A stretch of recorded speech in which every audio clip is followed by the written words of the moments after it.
akbarul kabairi al-isyraku billah. Sebesar-besarnya dosa adalah menyekutukan Allah. Kalau ini jelas, kalau ini menyebabkan seorang keluar dari Islam. Di bawahnya adalah wa uququl walidain, durhaka kepada kedua orang tua. Wa qatlun nafsi, membunuh jiwa yang diharamkan Allah. Wa syahadatuz zur, dan memberikan persaksian palsu. Membunuh jiwa yang diharamkan Allah itu dosa besar. Tapi banyak di antara orang yang membunuh itu, mereka membunuhnya karena hawa nafsu saja. Ya, karena mungkin emosi, ya, karena mungkin punya utang piutang tidak dibayarkan misalnya. Mungkin kesal, ya, pernah mengganggu dan lain sebagainya. Maka ini dosa besar tapi tidak sampai menyebabkan kekufuran. Kecuali apabila seorang itu menghalalkannya, ya, menghalalkannya. Nah, ini barulah ini terjatuh dalam kekufuran.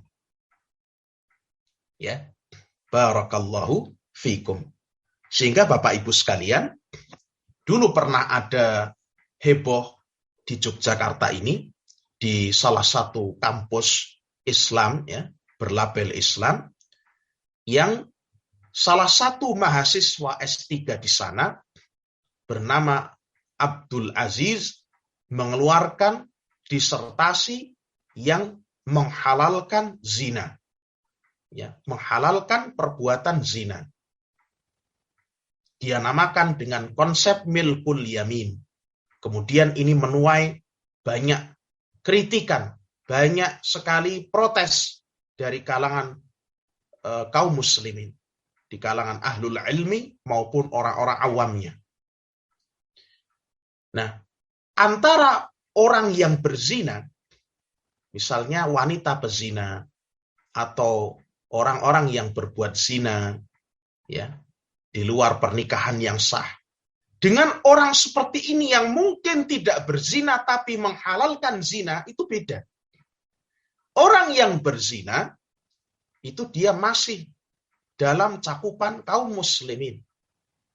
Dalam bahasa para ulama akidah, dia masih ahlul qiblah. Dia masih tergolong orang-orang yang kiblatnya sama. Orang-orang yang menjadi saudara kita. Hanya saja dia berbuat maksiat.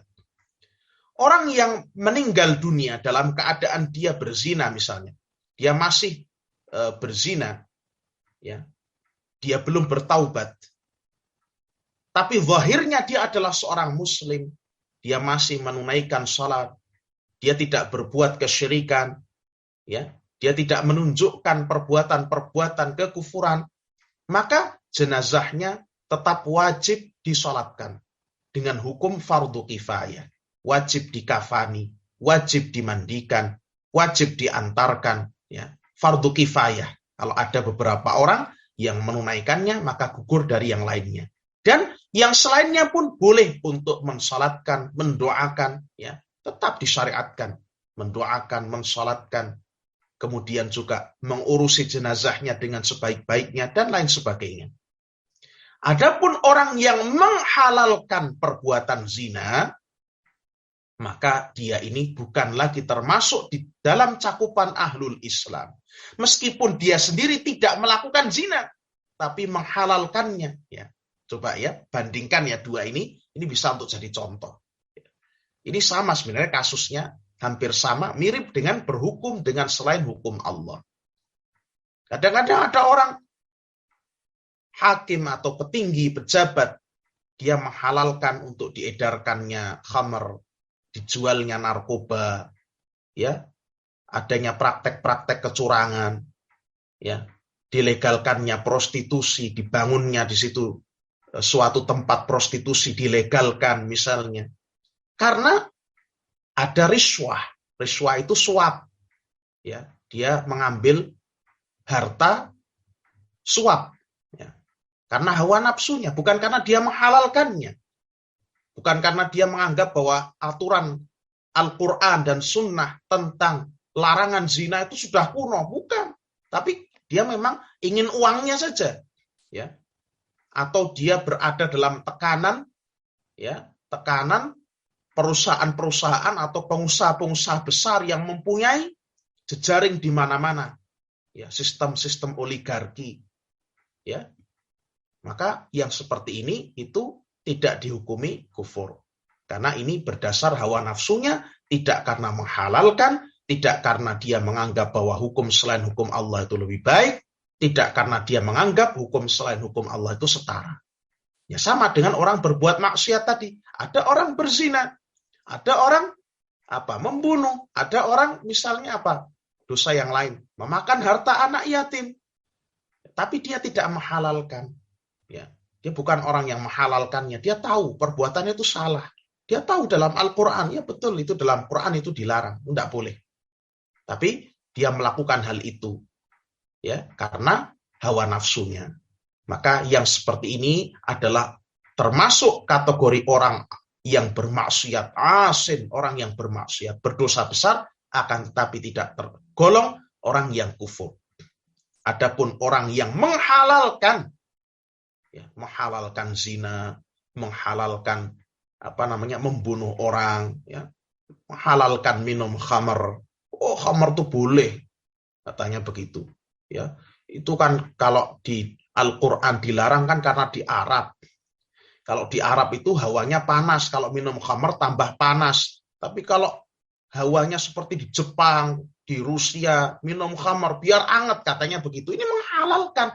Meskipun dia tidak minum khamar, dia keluar dari Islam. Karena dia telah menghalalkan apa yang diharamkan oleh Allah Subhanahu wa ta'ala. Barakallahu fikum.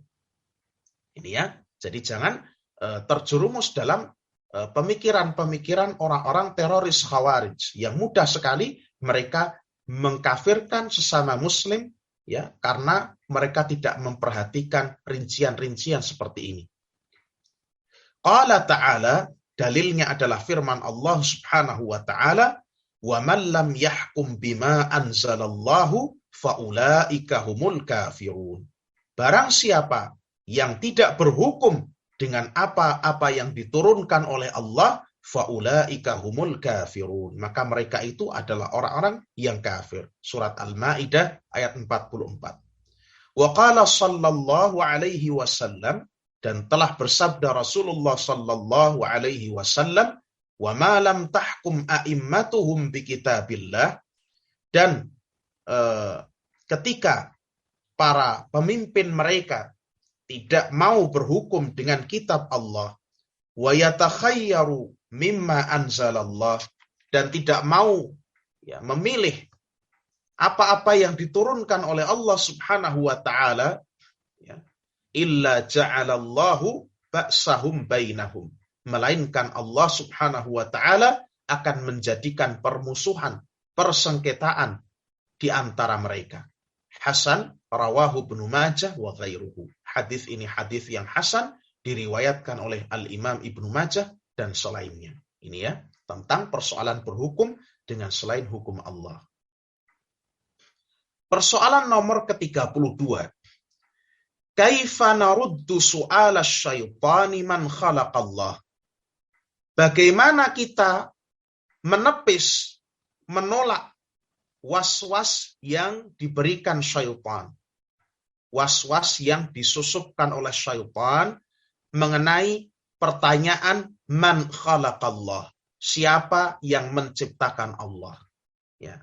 Ini syaitan terkadang memberikan was-was seperti ini. Ya. Dan biasanya ini juga timbul pada orang-orang yang suka berpikir terlalu jauh. Ya. Saya dulu pernah memberikan suatu kajian kepada anak-anak, dan saya heran sekali ada anak-anak yang bertanya seperti ini, ya, bertanya seperti ini. Subhanallah, ya. Allah itu asalnya dari mana?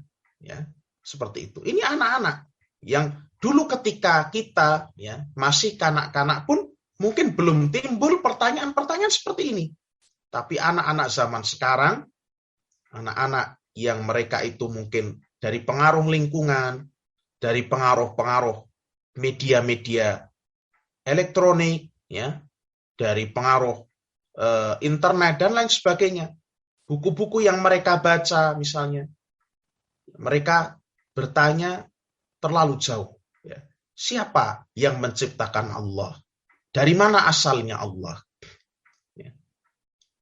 Al-jawab, kata Syekh di sini, idza waswasa syaitanu li ahadikum, jika syaitan menghembus-hembuskan was-was kepada salah seorang di antara kalian, di antara kita, hadza su'al, dengan pertanyaan ini, siapa yang menciptakan Allah? Dari mana asalnya Allah? Falyasta'iz billah. Maka hendaknya dia meminta perlindungan kepada Allah dari syaitan yang terkutuk. Dia berlindung kepada Allah. A'udzu billahi minasyaitonir rajim, atau a'udzu billahis samii'il alim minasyaitonir rajim. Saya berlindung kepada Allah, zat yang maha mendengar lagi maha mengetahui, dari syaitan yang terkutuk. Qala ta'ala, Allah subhanahu wa ta'ala berfirman dalam surah Fussilat ayat 36, wa imma yanzaghannaka minasyaitani nazghun fasta'idz billah. Dan apabila syaitan memberikan suatu godaan, gangguan kepadamu, maka berlindunglah kepada Allah. Mintalah perlindungan kepada Allah. Innahu huwas sami'ul alim. Sesungguhnya Allah adalah zat yang maha mendengar, lagi maha mengetahui. Wa 'allamana ar-rasulu an narudda kaidasy syaitani wa naqulu amantu billahi wa rusuli. Setelah beristi'adzah, kita diajari oleh Rasul sallallahu alaihi wasallam untuk menolak makar, ya, tipu daya, hembusan was-was syaitan ini dengan mengatakan amantu billahi wa rusulih. Amantu billahi wa rusulih. Saya beriman kepada Allah dan para rasulnya. Ini beristi'adzah, kemudian dia mengatakan saya beriman kepada Allah dan rasul-rasul utusannya. Ya. Wa naqulu, dan kita juga mengatakan qul huwallahu ahad, Allahus samad, lam yalid wa lam yulad wa lam yakul lahu kufuwan ahad. Katakanlah, dialah Allah yang satu saja, yang maha esa, yang maha satu, maha tunggal, tidak berserikat. Allahus samad, Allah lah satu-satunya tempat bergantung semua makhluk. Lam yalid wa lam yulad. Allah tidaklah yalid, tidaklah mempunyai anak. Walam yulad, dan tidak pula dia itu diperanakkan. Artinya Allah bukan anak dari yang lain. Walam yakullahu kufuwan ahad, dan tidak ada satupun yang setara, semisal, sekufu dengannya. Thumma liyatful an yasarihi thalathan. Kemudian hendaknya dia yatful. Yatfulu itu meniup, ya, meniup dengan menyertakan sedikit air ludah. Jadi meniup dengan namanya meniup tipis, ya, air ludahnya tipis ikut ke kiri 3 kali. Ya, dihembuskan ke kiri, tapi di hembusan itu mengikut sertakan sedikit dari air ludah kita. Ya. Untuk mengusir godaan syaitan tadi. Wal yasta'idz minasyaitan. Dia sambil minta perlindungan kepada Allah dari syaitan yang terkutuk. Wal yantahi, dan hendaknya dia berhenti memikirkan hal tersebut. Pikirkan hal yang lain. Sibukkan pikiran dengan hal-hal yang lainnya. Fa inna dzalika yadhhabu anhu. Karena sesungguhnya dengan hal itu akan hilanglah was-was dan pemikiran-pemikiran itu darinya. Hadhihi, inilah khulasatul ahaditsis sahihatil waridati fil Bukhari wa Muslimin wa Ahmad wa Abi Dawud. Inilah ringkasan apa yang tersebut dalam hadis-hadis yang sahih yang tercantum dalam riwayat Al-Bukhari, Muslim, Ahmad dan Abu Dawud.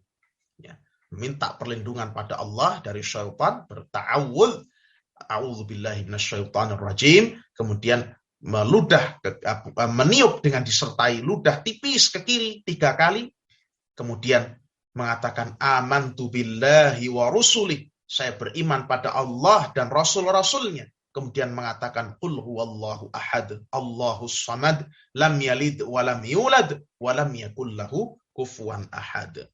Ini untuk menolak was-was dari syaitan. Dan kita mengetahui bahwa Allah dialah Khalik. Allah dialah Khalik. Ya. Di sini disebutkan surat Al-Ikhlas. Karena Allah dialah Khalik. Dialah ilah yang hak. Sesembahan yang hak satu-satunya. Dialah As-Samad. Tempat bergantung segala sesuatu. Dialah Sang Maha Pencipta. Sedangkan kita adalah makhluk. Kalau Allah ada yang menciptakan, berarti Allah makhluk. Ada yang lebih dahulu yang menciptakan Allah. Kan begitu. Kalau Allah Khalik, konsekuensinya tidak ada yang menciptakannya. Karena dia adalah Al-Khalik, zat yang maha menciptakan semua makhluk. Segala sesuatu selain Allah adalah makhluk. Bumi ini makhluk, matahari makhluk. Ya. Kursi Allah makhluk bukan? Makhluk. Arsy Allah itu makhluk bukan? Makhluk. Kita semua makhluk, para jin itu makhluk, syaitan itu makhluk, ya. Sehingga kita sebenarnya tidak perlu takut kepada mereka karena mereka itu makhluk, sama-sama makhluk Allah, ya. Kita tidak boleh mengibadai jin-jin syaitan yang disebut penunggu dan lain sebagainya, mereka makhluk, ya. Allah Khalik, Allah pencipta. Namanya pencipta berarti dia tidak ada yang menciptakan. Adapun bagaimana Allah itu ya dulunya bagaimana ya itu tidak ada. Yang namanya Allah Subhanahu wa taala itu tidak memiliki permulaan, ya. Allah Subhanahu wa taala itu tidak memiliki permulaan. Al-awwal, Allah lah al-awwal, yang maha awal tanpa ada permulaannya. Artinya keberadaan Allah itu tidak didahului oleh ketiadaan. Dan Allah lah al-akhir. Allah lah yang maha akhir. Ketika makhluk hidup semuanya dibinasakan di hari kiamat, Allah lah ya yang tetap akan ada, senantiasa ada terus selama-lamanya. Dan kekalnya manusia, kekalnya para makhluk di surga dan di neraka itu mengikut pada kekekalan Allah Subhanahu wa taala. Adapun soal kalau Allah tidak ada awalnya, tidak punya permulaan, terus bagaimana? Ya, maka itu termasuk di antara hal-hal yang tidak bisa dipahami oleh akal manusia. Kita tidak dituntut untuk memahami hal itu. Ya, memang akal manusia tidak sanggup untuk memahaminya. Ini perlu kita sadari betul. Bapak Ibu juga harus mengerti bahwa tidak semua perkara itu diketahui oleh manusia. Misalnya saja permasalahan otak. Ya, otak itu masih menjadi misteri di antara para ilmuwan. Masih menjadi misteri. Ya. Kenapa otak itu bisa bagian ini digunakan untuk ya menangkap cahaya, menangkap maksudnya, bagian ini untuk melihat, bagian ini untuk menangkap sinyal pendengar, ya, sinyal suara misalnya, di sini untuk mengingat dan lain sebagainya. Otak itu masih menjadi misteri di antara para ilmuwan. Ya.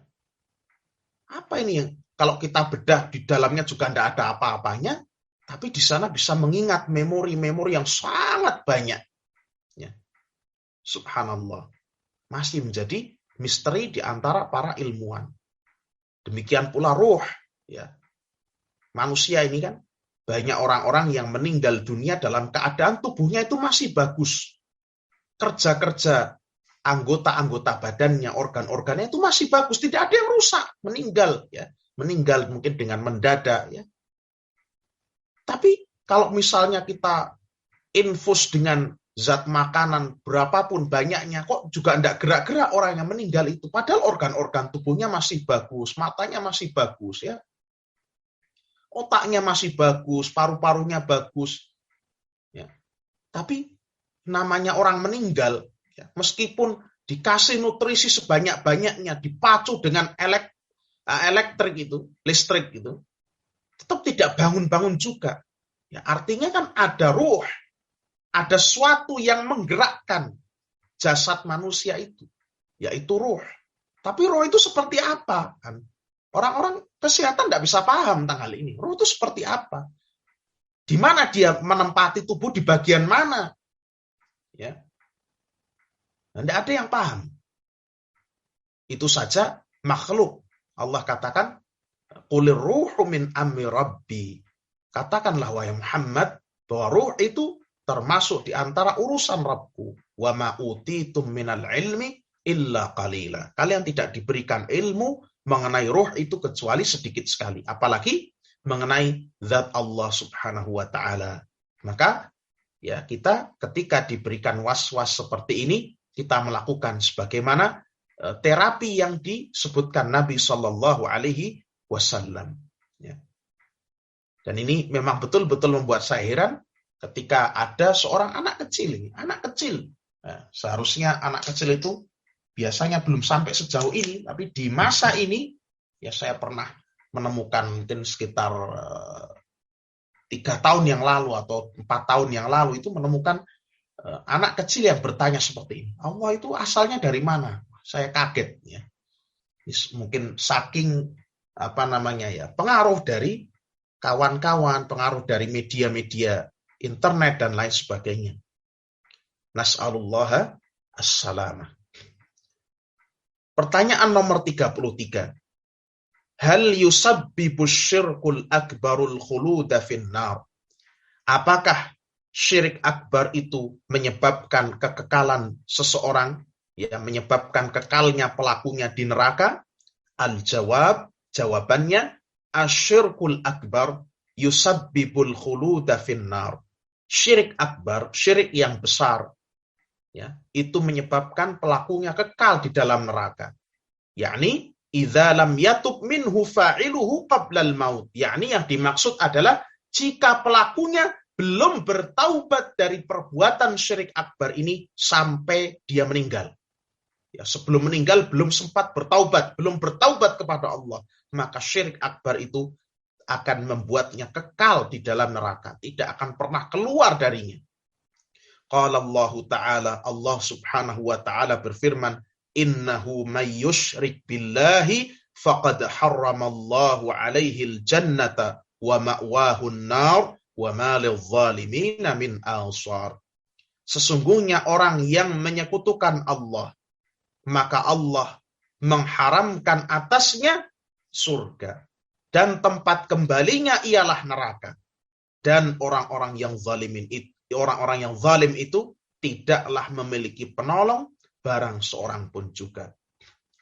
Wa qala sallallahu alaihi wasallam, dan telah bersabda Nabi sallallahu alaihi wasallam, man laqiyallaha, barang siapa yang berjumpa dengan Allah, meninggal berjumpa dengan Allah, yusyriku bihi syai'an, dia menyekutukan Allah dengan sesuatu selainnya, dakhalan nar, pasti dia akan masuk ke dalam neraka. Rawahu Muslim, hadis riwayat Muslim.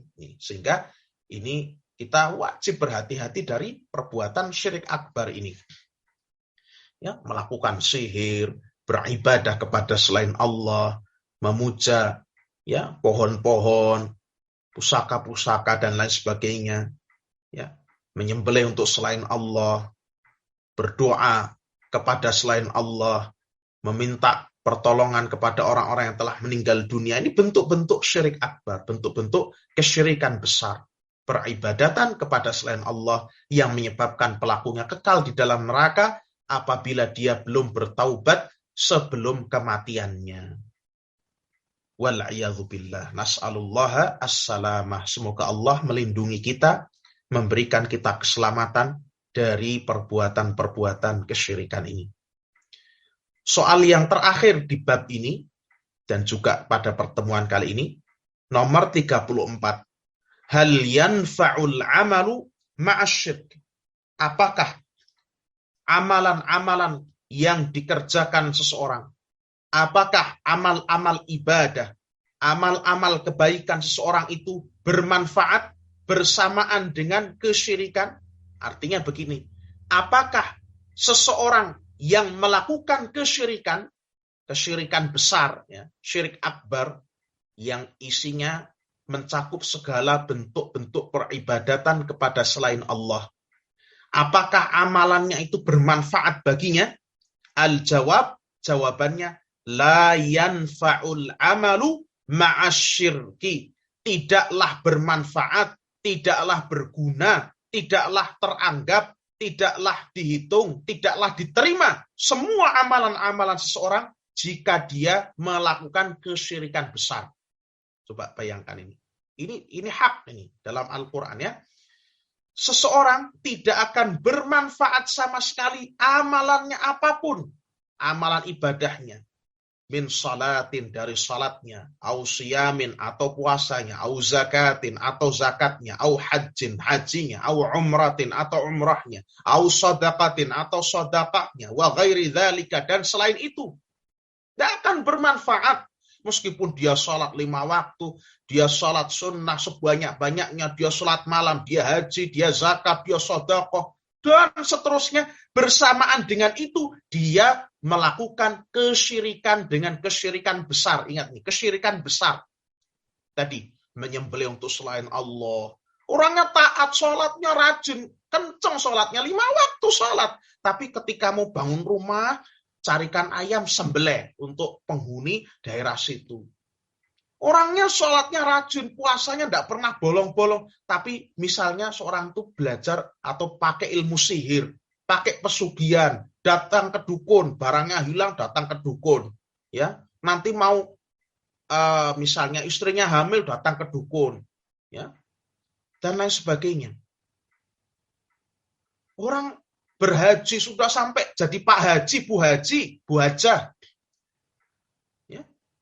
Udah mesti dah sholatnya bagus, sedekahnya banyak, zakatnya rutin. Zakat fitrahnya juga dikeluarkan, kualitasnya yang bagus-bagus. Tapi ternyata kegemarannya masih berdoa kepada selain Allah. Masih minta tolong kepada kuburan-kuburan keramat.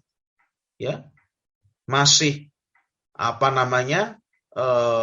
meminta bantuan kepada jin misalnya. Ini tidaklah bermanfaat amalan-amalannya tersebut. Liqaulihi ta'ala, berdasarkan firman Allah Subhanahu wa ta'ala, walau asyraku, dan sekiranya mereka berbuat kesyirikan, la habita anhum ma kanu ya'malun. Sungguh akan sirna, akan terhapus segala sesuatu amalan yang telah mereka kerjakan. Surat Al-An'am ayat 82. Demikian pula Allah berfirman dalam surat Az-Zumar ayat 64 sampai 6 ayat 62 sampai 64. Ayat 64 sampai 66. Ya. 64 sampai 66. Qul aghairallahi ta'muruni a'budu ayyuhal jahilu. Katakanlah, wahai Muhammad, apakah kalian memerintahkan aku untuk beribadah kepada selain Allah, wahai orang-orang yang jahil? Wahai orang-orang yang bodoh, walaqad uhiya ilaika, dan sungguh telah diwahyukan kepadamu wahai Muhammad, wa ilal ladzina min qablik, dan telah diwahyukan pula kepada orang-orang sebelummu wahai Muhammad, pada para nabi sebelummu, la in asyrakta, jika engkau berbuat kesyirikan. Coba, ini Allah Subhanahu wa taala berbicara ini kepada nabinya.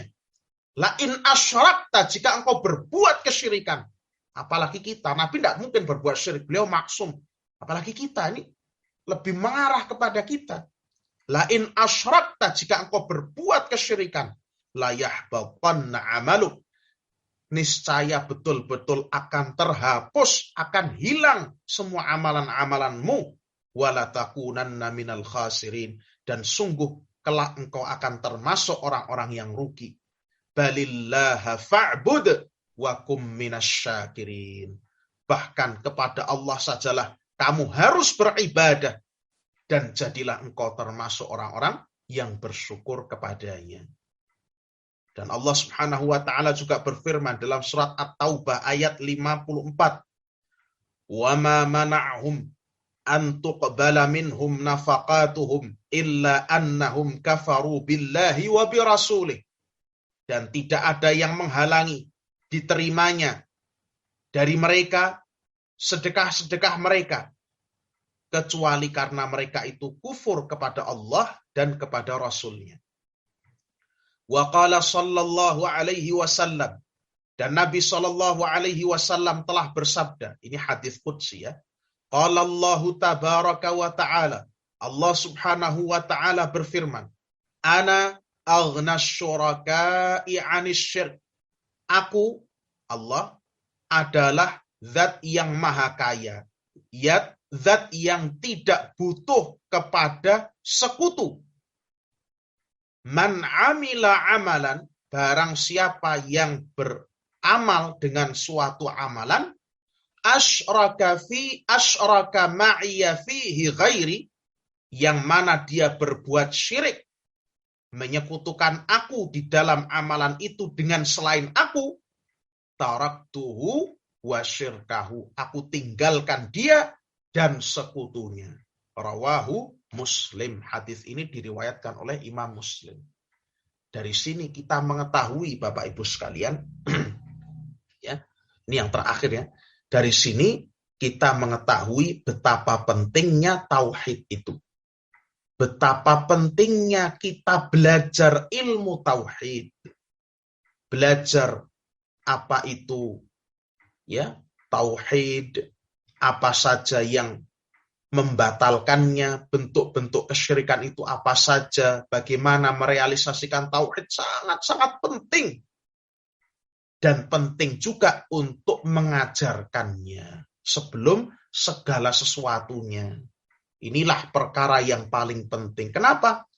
Ya tadi, tidak ada manfaatnya amalan-amalan yang dilakukan oleh seorang hamba, apapun bentuknya, jika masih disertai dengan kesyirikan, dicampuri dengan kesyirikan. Wal'iyadzubillah. Sehingga ya kita jangan bosan-bosannya, jangan kendor semangat kita untuk belajar tauhid ini. Kalau kita mungkin sudah tahu, ya niatkan untuk kita murajaah, kita ulang, barangkali kita itu ada yang luput, atau kita ulang untuk kita bisa sampaikan kepada orang lain. Ya, untuk kita introspeksi. Ya. Ini penting sekali belajar ilmu tauhid. Oh, ternyata seperti ini termasuk kesyirikan. Ya, harus segera saya tinggalkan agar ini tidak merusak amalan-amalan saya. Ya. Ini tauhid, penting sekali tauhid itu. Sebenarnya tauhid itu tidak sulit belajar tauhid, apa susah? Ya. Tidak sulit belajar tauhid. Oh, ternyata ini toh. Oh, pakai jimat itu termasuk kesyirikan. Oh, ternyata apa namanya?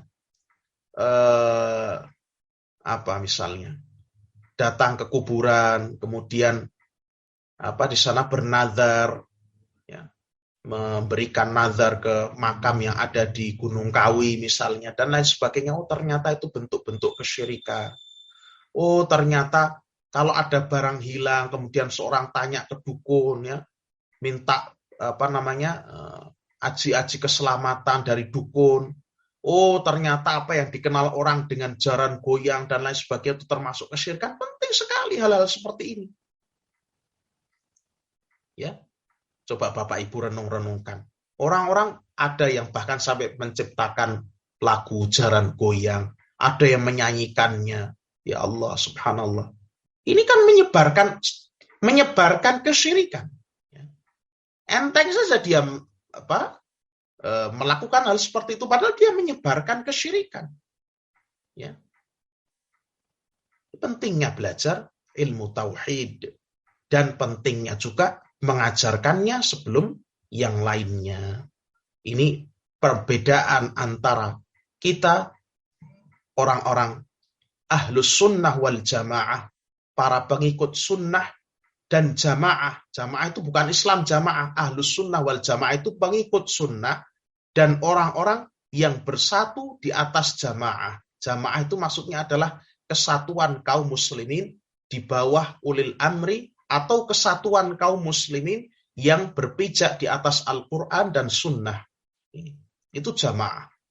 Maka orang yang sendiri di tengah-tengah gunung terpencil, hidup sendiri, tapi dia berpegang teguh dengan Al-Quran dan Sunnah, dia disebut jamaah. Jadi kalau kita dengar istilah Ahlus Sunnah wal Jamaah itu, oh Islam jamaah, bukan. Lain itu LDII, bukan. Ahlus Sunnati wal Jamaah ya, adalah pengikut sunnah, pengikut ajaran dan tuntunan Nabi Shallallahu Alaihi Wasallam, sebagaimana tercantum di dalam Al-Quran dan hadis-hadis yang sahih dan dipahami oleh para sahabat dan para salafus saleh, di mana mereka adalah orang-orang yang paling awal mendapatkan warisan ilmu yang masih jernih, masih murni, masih bersih.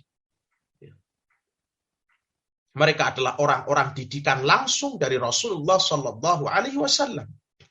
Wal jamaah, dan mereka senantiasa bersatu, melarang dari bercerai-berai, senantiasa taat kepada ulil amri mereka selama mereka masih muslim, selama pemerintah mereka masih muslim, dan mereka bersatu di atas al-haq, bukan bersatu di atas kebatilan. Sehingga meskipun orang itu sendiri terpencil karena tidak ada temannya misalnya, dia tetap disebut sebagai jamaah. Ini Ahlus Sunnah wal Jamaah. Meskipun juga banyak orang yang mengaku Ahlus Sunnah wal Jamaah, tapi sebenarnya Ahlul Bid'ah wad Dhalalah. Orang yang Ahlul Bid'ah, pengikut Bid'ah wad Dhalalah, dan orang-orang yang sesat. Banyak yang menggunakan nama ini, tapi sebenarnya bukan termasuk di dalamnya. Tapi saya ingin mengingatkan bahwa di antara ciri khas dakwah Ahlus Sunnati wal Jamaah adalah perhatian kepada masalah tauhid. Perhatian kepada masalah tauhid. Ya, mengajarkan tauhid supaya orang-orang pada mengerti tauhid, mentauhidkan Allah, menjauhi kesyirikan. Ini prioritas utama. Ya. Banyak orang-orang yang berdakwah memprioritaskan hal-hal sesuai dengan hawa nafsu mereka. Yang dulu juga pernah diundang ke perumahan, ke masjid perumahan, Masjid Wiwarotomo, di zaman ketika siapa namanya itu,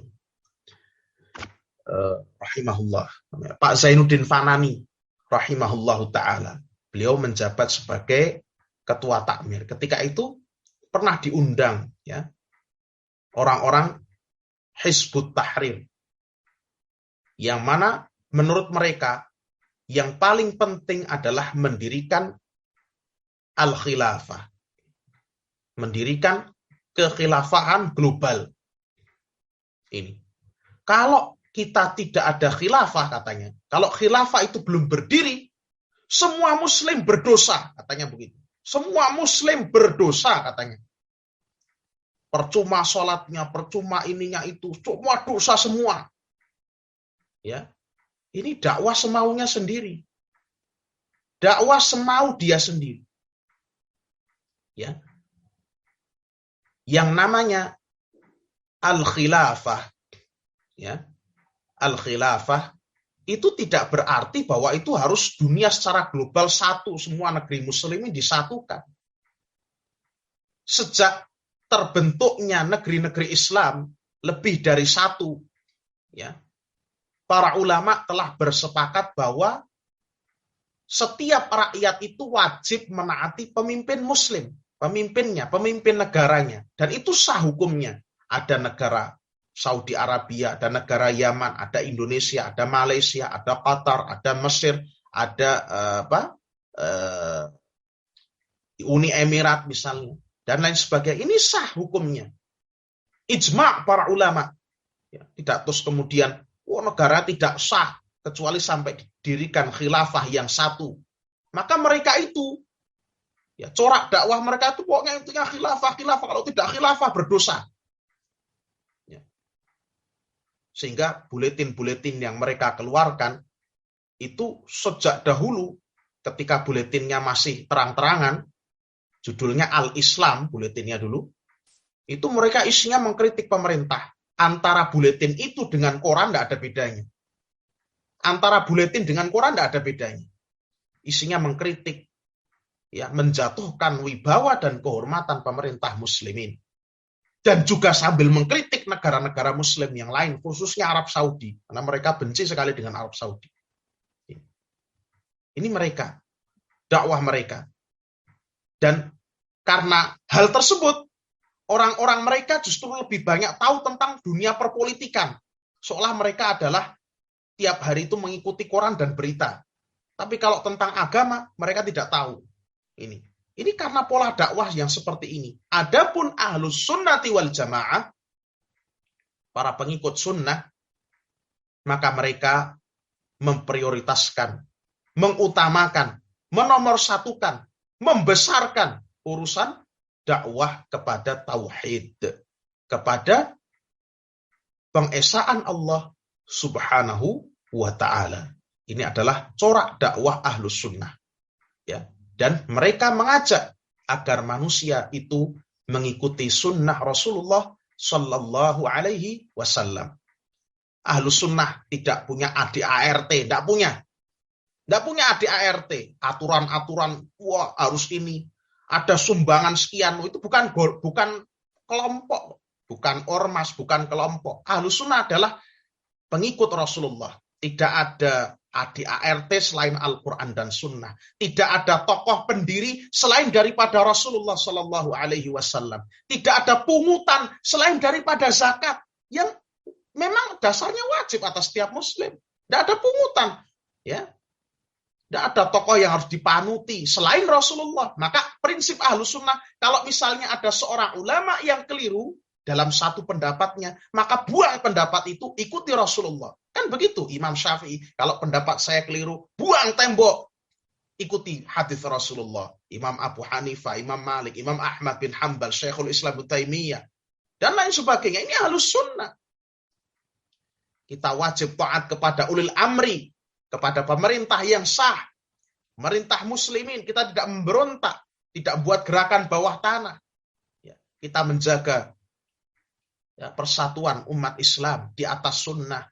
Ya, kita berdakwah dengan hikmah, berdakwah dengan penuh kelembutan kepada umat, tidak sembarangan kita berdakwah. Kita berdakwah di atas ilmu dan seterusnya. Ini ciri-ciri dakwah Ahlus Sunnati wal Jamaah. Ya. Barakallahu fiikum. Jadi bedakan antara Ahlus Sunnah dengan Ahlus Sunnah wal Jamaah dengan Islam Jamaah, itu beda. Islam Jamaah itu dulu dinamai Darul Hadis, ya, kemudian diubah menjadi Lemkari, kemudian LDII atau Islam Jamaah. Mereka berubah-ubah nama, tapi sebenarnya masih sama. Mereka, ya, dulu, ya, tidak mau bersentuhan dengan yang lain, misalnya masjidnya eksklusif bagi mereka sendiri dan tidak mau sholat di masjid lain. Kenapa? Karena menganggap orang lain selain kelompok mereka kafir. Kan begitu. Ahlus Sunnah wal Jamaah seperti kita, mau di masjid mana aja boleh, silahkan. Kecuali di situ memang ada pelanggaran syariat. Misalnya di masjid kok di dalamnya ada kuburannya, itu lain urusan. Tapi kalau di masjid manapun, kita di jalan, ya, di situ ada masjid, kita berhenti sholat, siapapun imamnya terserah. Ya. Ini Ahlus Sunnati wal Jamaah. Barakallahu fiikum. Mungkin demikian ini yang bisa kita sampaikan pada kesempatan ini, Bapak Ibu sekalian, kaum muslimin, para pendengar. Mudah-mudahan apa yang kita pelajari pada pagi hari ini bermanfaat, dan pertemuan kita ini menjadi pertemuan yang berbarakah dan pertemuan yang diridhoi oleh Allah Subhanahu wa taala, dan perpisahan kita adalah perpisahan yang dijaga oleh Allah Subhanahu wa ta'ala. Subhanakallahumma wa bihamdika asyhadu an la ilaha illa anta astaghfiruka wa atubu ilaik. Tetap semangat untuk thalabul ilmi. Insyaallah minggu depan kita sudah mulai luring di Masjid Warotomo, dan kajian daringnya juga akan tetap insyaallah ta'ala untuk Bapak Ibu yang berada di luar perumahan Gria Woro Kertan Indah. Wassalamualaikum warahmatullahi wabarakatuh.